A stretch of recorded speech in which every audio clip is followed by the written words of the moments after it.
जादुई 3 लहंगे। बहुत समय पहले की बात है। एमपी के एक छोटे से गांव उदयपुर में 3 अनाथ लड़कियां रहती थी। उदयपुर के लोग जमींदारों के खेतों में मजदूरी कर किसी तरह अपने घर का गुजारा किया करते थे। आहाना, काव्या और सुहाना तीनों बहनें बहुत ही सुंदर और समझदार थी। वो बुरे समय में हर किसी की मदद किया करती थी, जिससे सभी गांव वाले उन तीनों बहनों की खूब तारीफ और इज्जत किया करते थे। एक बार की बात है, उस गांव में कोरोना महामारी की वजह से पूरे 1 महीने के लिए लॉकडाउन लगा दिया गया। हालांकि उस गांव में ज्यादातर मजदूर लोग ही रहते थे, जिस वजह से उन्हें घर चलाने में काफी कठिनाइयों का सामना करना पड़ रहा था। काम धंधा बंद होने की वजह से उन्हें कहीं से पैसे नहीं मिल पा रहा था। इधर बरसात का मौसम भी स्टार्ट हो गया था।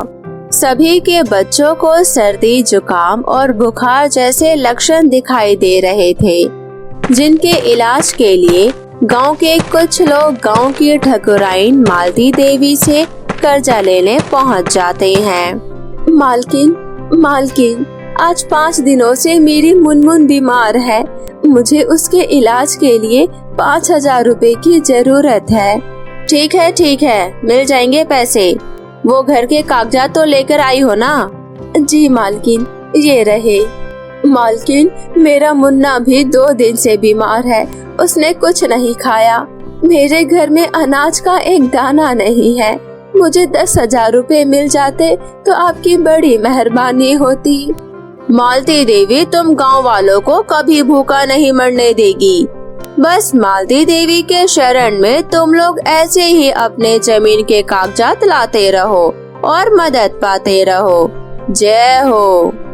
इस तरह मालती देवी अपने मनमाने ब्याज पर लोगों को पैसे देती और वापसी नहीं मिलने पर उनका जमीन जबरदस्ती हड़प लेती। लेकिन गांव वाले कर भी क्या सकते थे। ना वो मालती देवी के पैसे चुका पाते, ना अपने कागजात उससे छुड़ा पाते। ये बात जब तीनों बहन को पता लगती है, तब वो सारा माजरा समझ जाती है। इस मालती देवी का कुछ न कुछ तो करना पड़ेगा। ऐसे तो वो पूरे गांव वालों का जमीन हड़प कर सबको अपना बंधुआ मजदूर बना लेगी और फिर सब पर जुर्म करेगी। तुम ठीक कह रही हो दीदी। हमें जल्द ही इसका कोई ना कोई हल निकालना होगा। क्यों ना हम इसकी शिकायत ठाकुर सूर्य प्रताप से करें, शायद वह हमारी कुछ मदद करे। ये सोचकर तीनों बहनें ठाकुर सूर्य प्रताप से मिलने पहुंचती है। कहो लड़कियों, आज इधर कैसे आना हुआ? ठाकुर साहब, आप तो जानते ही हैं, गांव में लॉकडाउन की वजह से लोगों की क्या दुर्दशा है। सरकार की तरफ से भी इन लोगों की कोई सहायता नहीं की गई और न ही आपकी तरफ से कोई कदम उठाए गए। और तो और ठाकुराइन जी अपने मनमाने तरीके से लोगों को पैसे देकर उनका जमीन हड़प रही है, जो कि बहुत ही गलत है। देखो, हम इसमें कुछ नहीं कर सकते और इसमें गलत ही क्या है। अब ठाकुराइन इतने बुरे समय में सबकी मदद कर रही है, तो बदले में उन्हें थोड़ी सी जमीन लोग दे ही देते हैं, तो इसमें क्या फर्क पड़ता है। हमने आपका बहुत नाम सुना था ठाकुर साहब, पर आज आपसे बात करके ऐसा लग रहा है कि हम गलत जगह मदद मांगने आ गए। ऐसी कोई बात नहीं है। अगर आप लोग हमारे पैसे लौटाने में सक्षम हो तो आप हमारे पैसे लौटा दो। मैं आप सबसे वादा करता हूँ, मैं सब जमीन उन्हें वापस कर दूंगा। इससे ज्यादा मैं और कुछ नहीं कर सकता। अब आप लोग जा सकते हैं। ये सुन तीनों बहन बहुत परेशान हो जाती है। दीदी, उस ठाकुर ने तो अपनी ही बातों में हमें फंसा दिया। ना ही कभी हम उनके पैसे दे पाएंगे और ना ही गांव वालों की जमीन उन्हें वापस मिल पाएगी। ऐसा नहीं कहते छोटी, भगवान के घर देर है पर अंधेर नहीं। मैं इस गांव को एक दिन जरूर इस ठाकुर की गुलामी से आजाद करवाऊंगी। तभी तीनों बहनें देखती है, एक बूढ़ी औरत सर पर कपड़ों का एक गट्ठर लेकर लंगड़ा लंगड़ा कर चल रही थी। अम्मा, ये सामान मुझे दीजिए, मैं ये आपके घर तक पहुंचा देती हूँ। ये बोझा तो बहुत ही भारी मालूम पड़ता है। इस संसार में अधिकतर लोग स्वयं अपना बोझ उठाकर चलते हैं, लेकिन तुम तीनों भगवान की प्यारी बच्चियां हो। तुम्हें भगवान का वरदान है। तुम्हारा भविष्य बहुत ही सुखमय और उज्जवल है, इसलिए मैं तुम तीनों को ये लहंगा देती हूँ। अम्मा, इस विकट घड़ी में इस लहंगे का मैं क्या करूँगी? ये सब तो माया जाल है, हमें ये नहीं चाहिए। इसमें नई बात क्या है बेटी, ये पूरी दुनिया ही माया जाल है। इतना बोलकर वो अम्मा वहाँ से गायब हो जाती है और तीनों लहंगे को वहीं छोड़ देती है। चलो कोई नहीं, इस लहंगे को हम साथ लेकर चलते हैं, शायद ये कभी हमारे काम आ जाए। तीनों लहंगे को उठाकर वो तीनों घर आ जाती है। तभी वो सोच रही होती है, मालती देवी के इतने सारे पैसे हम कहाँ से चुका पाएंगे, कैसे होगा ये सब।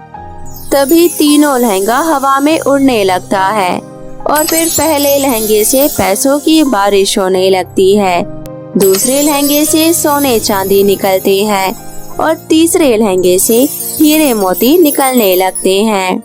घबराओ मत, हम तीनों जादुई लहंगे हैं। इन पैसों को लो, गांव वालों को मालती देवी और उस ठाकुर के गुलामी से आजाद करवाओ।